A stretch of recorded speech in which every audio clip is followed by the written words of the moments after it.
नमस्ते दोस्तों, स्वागत है आपका अपने YouTube चैनल परीक्षा अकेडमी पे।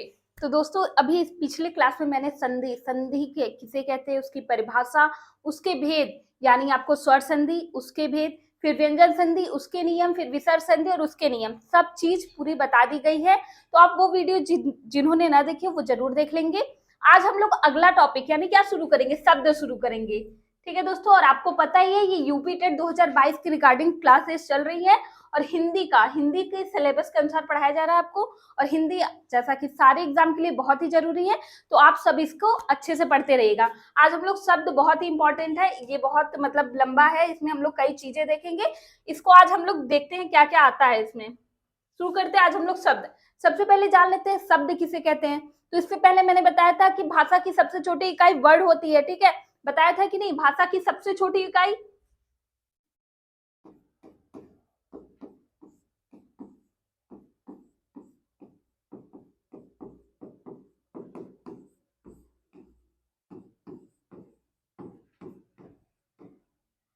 भाषा की सबसे छोटी इकाई वर्ड बताया हुआ था, ठीक है।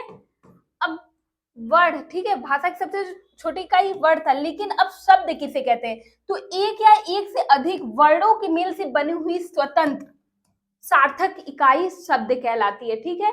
एक या एक से अधिक वर्डों के मेल से बनी हुई स्वतंत्र सार्थक इकाई क्या कहलाती है, शब्द कहलाती है, ठीक है। ध्यान रखिए, जैसे देखिए अब बचपन में सब जानते हैं, बच्चे क्या करते हैं जब स्कूल जाते हैं तो आप देखिए होंगे उनको पहले वर्ड सिखाया जाता है और कुछ इस प्रकार वर्णों को जोड़ के, ठीक है, वर्डों को जोड़ के उनको क्या शब्दों का ज्ञान कराया जाता है, फिर शब्दों से वाक्यों का धीरे धीरे मतलब छोटी इकाई से बढ़ते हुए बड़े क्रम में ले जाया जाता है, जिससे उनका ज्ञान क्या होता है, मजबूत हो जाता है। तो आप इस हिसाब से भी याद कर सकते हैं कि आपके शब्द किसे कहेंगे, तो वर्डों के सार्थक समूह को शब्द कहा जाता है, ठीक है, ये चीज ध्यान रखिएगा। चलिए अब जानते हैं, जैसे वर्ड क्या होते हैं, सार्थक होते हैं और कुछ निरर्थक होते हैं। क्या होते हैं, सार्थक और निरर्थक, ये चीज ध्यान रखिएगा। सार्थक और निरर्थक क्या होता है।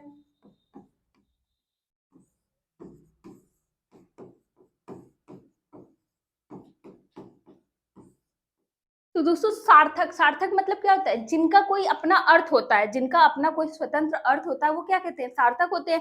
और जिनका अपना कोई अर्थ नहीं होता वो निरर्थक कहलाते हैं। अब सार्थक शब्द आपके कुछ भी हो सकते हैं, कमल हो गया, कपड़ा हो गया,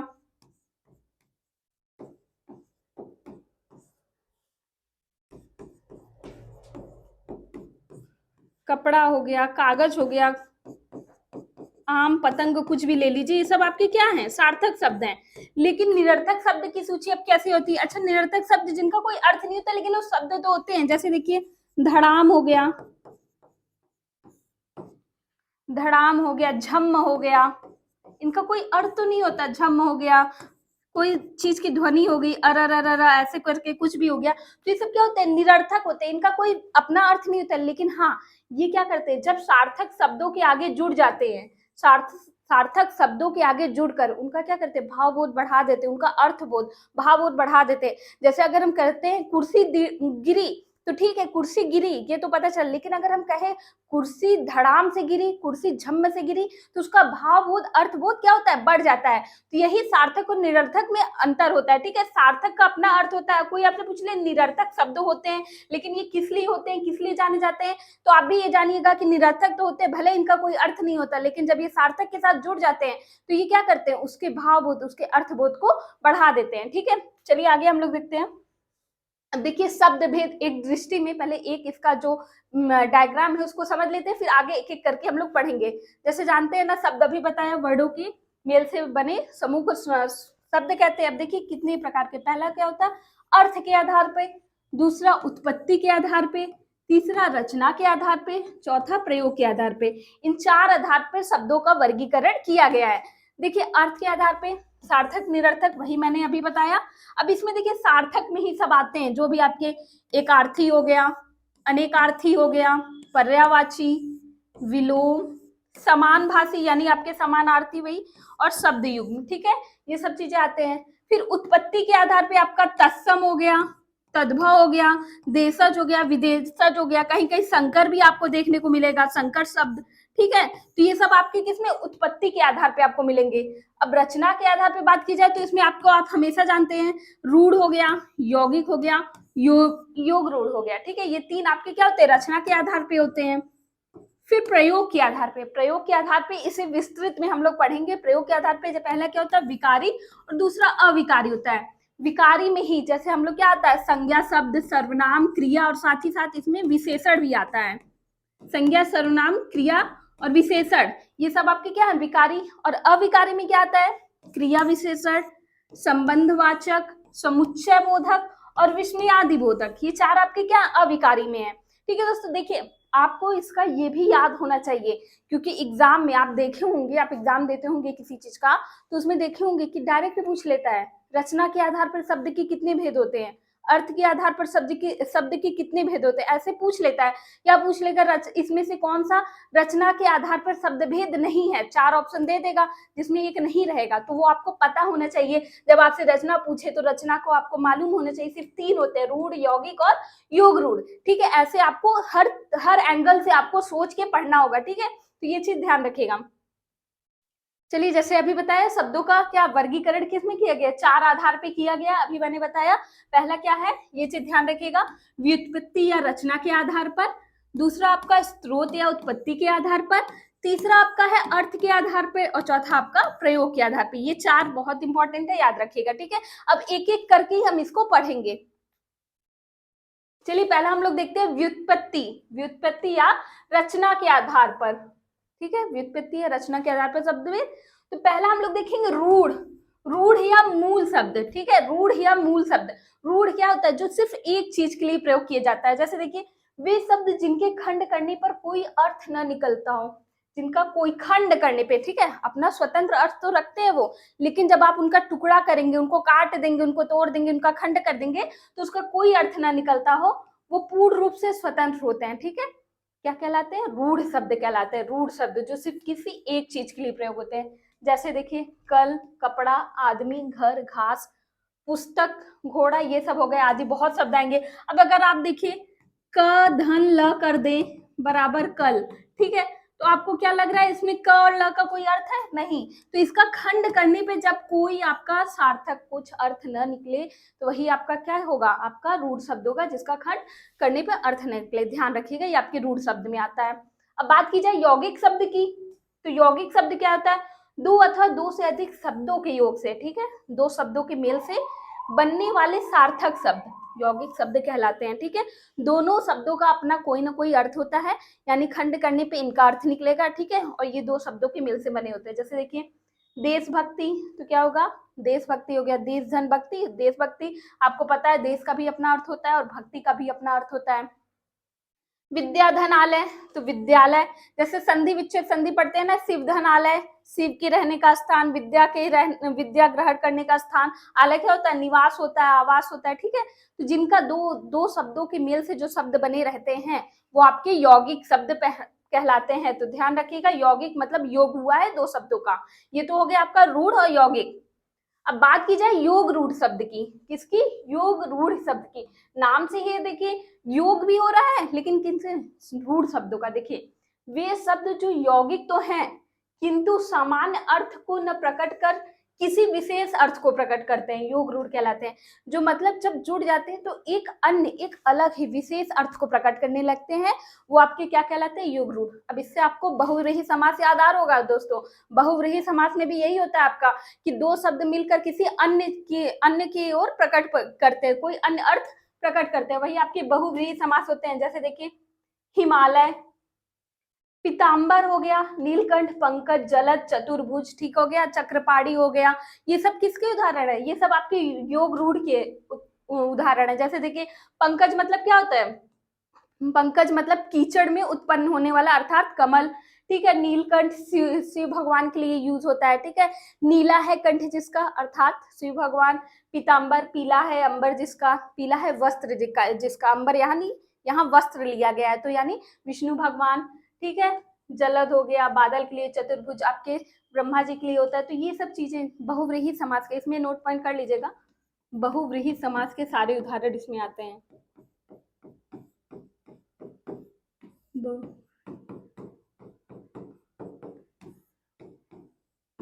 सारे उदाहरण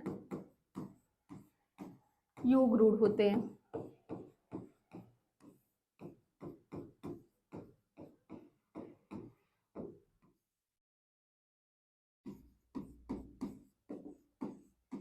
ठीक है, इस चीज से आप ध्यान रखिएगा। बहुव्रीहि समास के सारे उदाहरण योग रूढ़ होते हैं, मतलब ये क्या होते हैं, ये दो शब्द मिलकर तो क्या करते हैं, एक अन्य अर्थ प्रकट करते हैं, यही आपका क्या कहलाता है, योग रूढ़। तो आप रचना के आधार पर तीनों शब्द समझ लीजिएगा अच्छे से, क्या क्या था, पहला आपका रूढ़ था, दूसरा यौगिक था, तीसरा योग रूढ़ है। तो यही तीन है इसमें, इन तीनों को अच्छे से ध्यान में रख लीजिएगा। अब बात करते हैं स्त्रोत, स्रोत या फिर उत्पत्ति के आधार पर शब्द भेद, ठीक है, स्रोत या फिर उत्पत्ति के आधार पर। अब देखिए इस पे शब्दों को चार भेद में इसमें बांटा गया है। देखिए क्या कौन सा है, पहला आपका क्या है, तत्सम। तत्सम हम लोग पढ़ते जाते हैं, समझ लेते हैं तत्सम क्या होता है। तत् धन सम, तत्सम किससे बना है, तत् धन सम से बना है। इसमें दो शब्द जुड़े हैं, तत् धन सम। अब तत् का मतलब क्या होता है, उसके, और सम का मतलब होता है समान, उसके समान, अर्थात उसके समान। जो शब्द संस्कृत भाषा यानी मूल भाषा से ज्यों के त्यों हिंदी में आ गए हैं वही तत्सम शब्द कहलाते हैं। देखिए कुछ शब्द हम लोग ऐसे करते हैं जो संस्कृत से डायरेक्ट उठा के हम लोग हिंदी में वैसे ही जो करते हुए प्रयोग करते हैं, तो वो आपके कैसे शब्द कहलाएंगे, वो आपके तत्सम शब्द कहलाते हैं।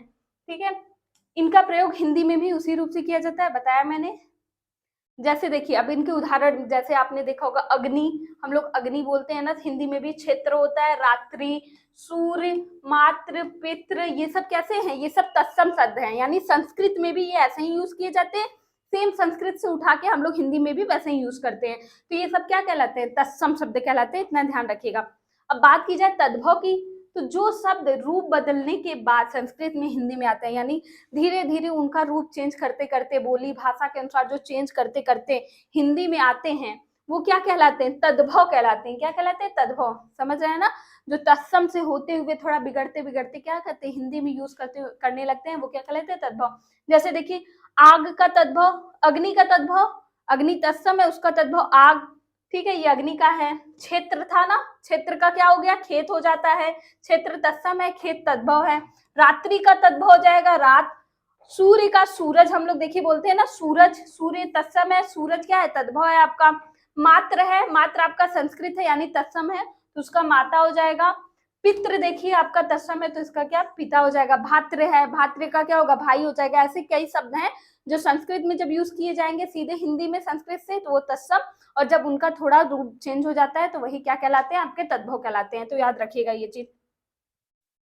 अब देशज की बात करते हैं कि देशज क्या होते हैं, तो जो शब्द क्षेत्रीय प्रभाव के कारण परिस्थिति व आवश्यकता अनुसार बनकर प्रचलित हो गए हैं, ठीक है, वे देशज कहलाते हैं। यानी जो क्षेत्रीय प्रभाव के कारण अपने आप आ गए हैं, इनकी उत्पत्ति, देशज शब्द की एक खासियत ये है कि इनकी उत्पत्ति का पता नहीं चलता कि ये किस स्थान से आए हुए हैं, बस ये बोलचाल की भाषा से निकलते हुए चले आते हैं। जैसे देखिए पगड़ी, गाड़ी, थैला, पेट, खटखटाना, मनई हो गया, मेहरारू है, और फिर खिचड़ी है, ये सब शब्द क्या है, देशज है।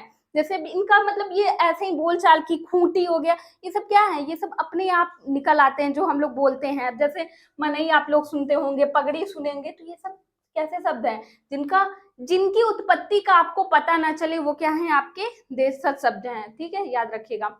अब बात की जाए विदेशज की, विदेशज क्या है, विदेशज नाम से ही है, विदेश से उत्पत्ति हो गई। देखिए विदेशी जातियों के संपर्क से उनकी भाषा के बहुत से शब्द हिंदी में प्रयुक्त होने लगे हैं, ऐसे शब्द विदेशी अथवा विदेशज कहलाते हैं। आपको पता ही है कि हमारे देश पे बहुत पहले अंग्रेजों ने राज किया था, वो मतलब आते हैं, तो उनके जब वो आने लगे तो उनके भी बोली का प्रभाव हम लोग पे पड़ेगा ही पड़ेगा। तो जब उनका प्रभाव पड़ने लगा तो कुछ शब्द हम लोग उनके भी डायरेक्ट वैसे ही हिंदी में यूज करने लगे, तो वही क्या कहलाया, विदेशज कहलाया।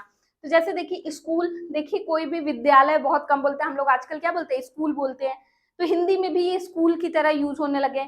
अनार हो गया, आम हो गया, कैची हो गया, पुर्तगाली वगैरह भी आए थे, तो इन लोग के भी शब्द जो है इंडिया में रह गए। देखिए जैसे अचार, पुलिस, टेलीफोन, रिक्शा, ठीक है, ये सब क्या आपके विदेशज हैं। ऐसे कुछ शब्दों की सूची, मतलब अब कुछ शब्द हैं, चलिए हम लोग देख लेते हैं आगे।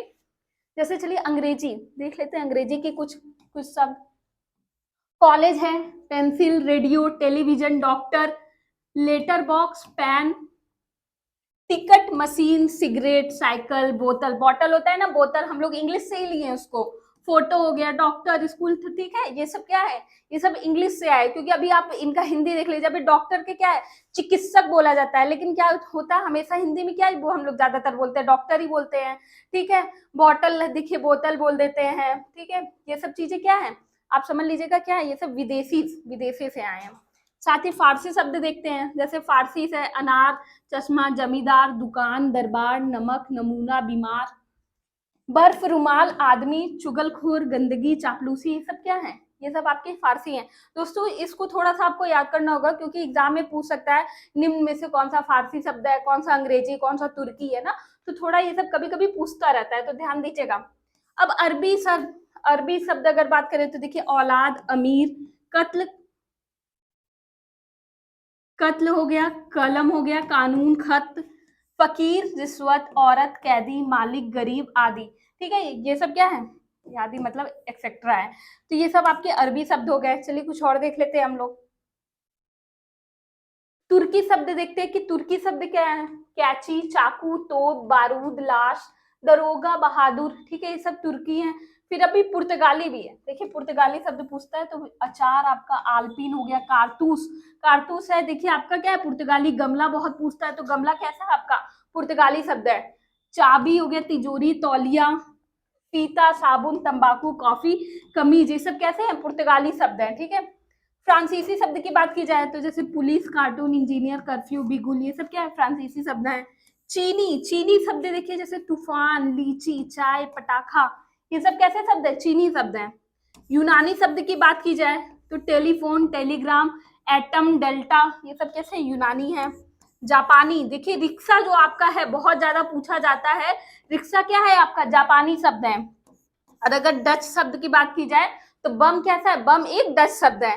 तो ये जो शब्द है इनको आप ध्यान में रखिएगा, और शब्द की आपको बाद में पीडीएफ आपको उपलब्ध कराई जाएगी, और प्रैक्टिस सेट, जब इसकी प्रैक्टिस सेट कराई जाएगी तो आपको अच्छे अच्छे जितने शब्द हैं उसमें भी प्रैक्टिस सेट में ये सब कराए जाएंगे। अब बात कर लेते हैं अर्थ के आधार पर शब्द भेद। अर्थ के आधार पर शब्द भेद करते हैं। पर्यायवाची शब्द, समान अर्थ बताने वाले शब्द क्या कहलाते हैं, पर्यायवाची शब्द कहलाते हैं। इसी को हम समानार्थी भी बोलते हैं। क्या बोलते हैं, समानार्थी, समान अर्थ रखने वाले। ठीक है, तो वही क्या कहलाते हैं, समानार्थी शब्द यही कहलाते हैं, याद रखिएगा। ठीक है, अब पर्यायवाची शब्द बहुत होते हैं। जैसे अगर आप पानी का अगर पूछे तो पानी का तो आप जानते हैं क्या होता है, अंबु, नीर, वारी, जल, ये सब क्या होता है, पानी का पर्यायवाची हो गया। अब इसी तरह अगर आपको किसका, समुद्र का याद करना हो, देखिए अब अगर आप पानी का याद कर लेंगे तो तीन पर्यायवाची ऐसे ही आपको तैयार हो जाएगा। एक देखिए, अगर आप कमल का याद करना हो तो पानी किस पर्यायवाची में, पानी का पर्यायवाची याद कर ले, उसमें ज जोड़ दीजिए। जैसे अब पानी का क्या है, अंबु है, तो अंबु में आप ज जोड़ दिए तो कमल का हो गया। नीर है, नीर में आप ज जोड़ देंगे तो कमल का हो जाएगा, नीरज। वारी में जब ज, वारिज। ठीक है, जलज, ये सब किसका है, कमल का है। और अगर आप द जोड़ देंगे, क्या जोड़ देंगे, द, तो बादल का हो जाएगा। देखिए बादल, बादल का क्या हो जाएगा, तो अब पानी में जोड़ दीजिए, अम्बुद, नीरद, वारिद, जलद, ये सब किसका है, ये सब आपका बादल का है। और अब बात की जाए किसकी, समुद्र की। इसी तीन देखिए, चार तो आपको ऐसे ही याद हो जाएगा, बस खाली आपको पानी का याद करना, तो तीन आपको याद हो जाएगा। तो समुद्र में धी जोड़ देंगे तो क्या हो जाएगा, अंबुधि, नीरधि, वारिधि,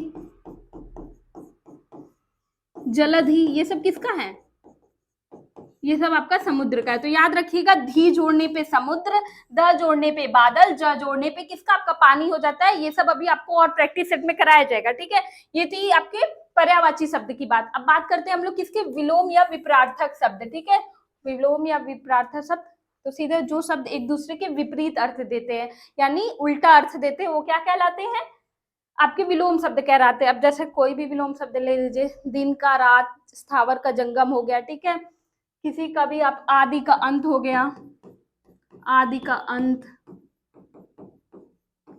अतिथि का तिथि। ठीक है, ऐसे बहुत हजारों विलोम शब्द पढ़े हुए हैं, जिनको अभी ऐसे लिस्ट देंगे तो नहीं तैयार होगा, लेकिन जितने इंपॉर्टेंट रहेंगे वो प्रैक्टिस सेट के माध्यम से आपको सारे कराए जाएंगे। चलिए देखते हैं समरूप या भिन्नार्थक शब्द। ठीक है, श्रुति समभिन्नार्थक शब्द आप सुने होंगे। ठीक है, वर्तनी में भी सूक्ष्म अंतर के कारण जो शब्द सुनने में एक जैसे लगते हैं परंतु भिन्न अर्थ देते हैं, वो क्या कहलाते हैं, समरूप या भिन्नार्थक शब्द, श्रुति सम भिन्नार्थक शब्द आप सुनते हैं जो सुनने में तो एक जैसे लगते हैं लेकिन क्या उनका अर्थ अलग होता है, ठीक है। तो याद रखिएगा, जैसे अंश, अंश होता है ना, एक अंश का मतलब होता है हिस्सा, एक अंश का मतलब होता है कंधा, तो ऐसे आपके क्या होते हैं, श्रुति सम भिन्नार्थक शब्द ये पाए जाते हैं। चलिए वाक्यांशों के लिए एक शब्द, अब ये भी बहुत है, एग्जाम में ये सब पूछता रहता है। ये क्या रहता है, जिन शब्दों का प्रयोग वाक्यांश अथवा उनके शब्दों के स्थान पर किया जाता है, यानी कोई वाक्य खंड दे दिया गया रहता है, उसके स्थान पर उनका सिर्फ एक वर्ड यूज किया जाता है। जैसे देखिए, खाने योग्य खाद्य हो जाता है, ऐसे शब्द क्या कहलाते हैं, वाक्यांशों के लिए एक शब्द, ठीक है।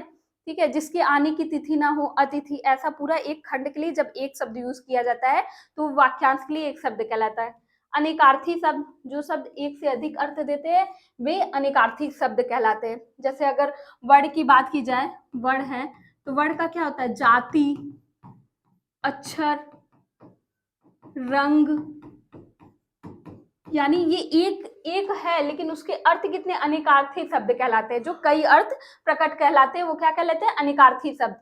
अब एकार्थक शब्द नाम से ही, जिसका एक अर्थ सिर्फ एक अर्थ देगा वो एकार्थक शब्द कहलाएगा। देखिए, जिन शब्दों का केवल एक अर्थ होता है उन्हें एकार्थक शब्द कहते हैं। इनका प्रयोग केवल एक ही अर्थ में होता है। जैसे उत्तम का श्रेष्ठ हो गया, जिनका शब्दार्थ जैसे पढ़ते हैं ना, या फिर कमल है तो कमल, पुस्तक, ये सब क्या है, संज्ञाएं जितनी होती है अधिकतर वो सब क्या होते हैं, एकार्थी शब्द होते हैं। रूढ़ शब्द जो आपके होते हैं वो एकार्थी होते हैं, ये ध्यान रखिएगा। प्रयोग के आधार पे शब्द अब देख लेते हैं। देखिए, प्रयोग के आधार पे शब्द क्या होते हैं, एक होता है विकारी शब्द। विकारी शब्द होता है जिन शब्दों का रूप परिवर्तन होता है, जिन शब्दों का रूप परिवर्तन, देखिए लिंग, वचन, ये सब के अनुसार होता है, ठीक है, उसको हम क्या बोलते हैं, विकारी शब्द। जैसे कुत्ता का देखिए वचन अंतर होता है, कुत्ता का कुत्ते कर सकते हैं, कुत्तों कर सकते हैं, मैं का देखिए मुझे, हमें, जिन पे लिंग, वचन ये सबका प्रभाव पड़ता है वो क्या कहलाते हैं, विकारी शब्द कहलाते हैं। इनमें संज्ञा, सर्वनाम, विशेषण और क्रिया आते हैं। संज्ञा, सर्वनाम, क्रिया और विशेषण, ये चार आपके विकारी में आते हैं। इनको अभी हम डिटेल में एक एक करके हम अच्छे से पढ़ेंगे। फिर अविकारी शब्द क्या कहलाते हैं, जिन शब्दों के रूप में कभी कोई परिवर्तन नहीं रहता, यानी इन पे लिंग, वचन ये सबका कोई परिवर्तन, प्रभाव नहीं पड़ता, ये जैसे जैसे के तैसे शब्दों वाक्यों में यूज किए जाते हैं। जैसे देखिए, यहाँ हो गया, किंतु, नित्य, ओ, और, हे, अरे, ये सब क्या है, ये सब आपके अविकारी हैं। इनमें क्या क्या आते हैं, आपके क्रिया विशेषण आते हैं, संबंध बोधक आते हैं, समुच्चय बोधक आते हैं और विस्मयादि बोधक आते हैं, ठीक है। तो ये आपके विकारी और अविकारी, इनका एक एक करके आपको वीडियो दिया जाएगा क्योंकि बहुत इंपॉर्टेंट है। हम लोग सारे चीज पढ़ेंगे, संज्ञा पढ़ेंगे, सर्वनाम पढ़ेंगे, एक एक करके सब चीज पढ़ेंगे।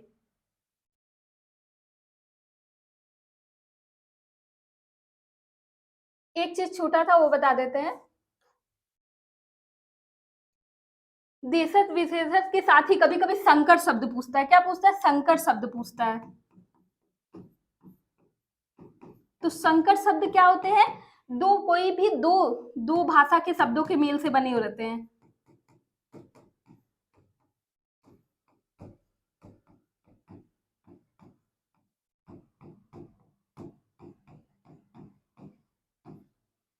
दो भाषा के शब्दों के मेल से बने होते हैं, ठीक है, वही संकर शब्द होते हैं। जैसे आप सुने होंगे हाइब्रिड, आजकल मार्केट में बहुत प्रचलित है, संकर बीज, हाइब्रिड आम सुना होगा ना, तो वो भी दो तरह की जातियों को मिला के बने रहते हैं ना। सेम इसी प्रकार आपके हिंदी में भी संकर शब्द होते हैं। जैसे देख लीजिए, आपने लाठी चार्ज सुना होगा, लाठी चार्ज, तो लाठी चार्ज आपका कैसा है, एक संकर शब्द है। अब इसमें देखिए, लाठी जो आपका है, लाठी आपका कैसा शब्द है, लाठी आपका हिंदी शब्द है, लेकिन चार्ज क्या है, चार्ज आपका इंग्लिश है, विदेशी शब्द है ना, अंग्रेजी शब्द है। तो ये दो भाषा के शब्दों से मिलके बना है कि नहीं। इसी तरह से देखिए, आपका रेलगाड़ी भी है, रेलगाड़ी भी क्या है, रेल आपका हिंदी शब्द है, गाड़ी आपका अंग्रेजी शब्द है। लोकशाही है, लोक आपका संस्कृत शब्द हो जाता है, शाही आपका फारसी शब्द है। तो ऐसे जब दो भाषाओं के शब्द से मिलकर जो बने रहते हैं वो आपके क्या कहलाते हैं, संकर शब्द कहलाते हैं। तो इसको भी ध्यान रखिएगा। तो आज हम लोग ने जितने शब्द होते थे अच्छे से सब देख लिया है।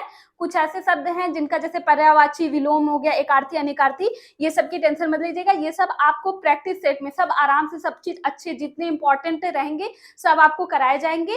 और साथ में अभी विकारी और अविकारी, इसके बाद हम लोग सारा एक एक करके विकारी और अविकारी शब्द पढ़ेंगे। तो दोस्तों इसी तरह हमारा साथ देते रहिए, हमारे हमसे जुड़े रहिए, हमारे वीडियोस को आप ज़्यादा से ज़्यादा शेयर करिए ताकि ये सब ज़रूरतमंदों के पास पहुंच सके। और हमारे वीडियोस को बस ये कहना है कि ज़्यादा से ज़्यादा शेयर करिए। मिलते हैं नए वीडियो में नेक्स्ट टॉपिक के साथ, तब तक के लिए जय हिंद, जय भारत।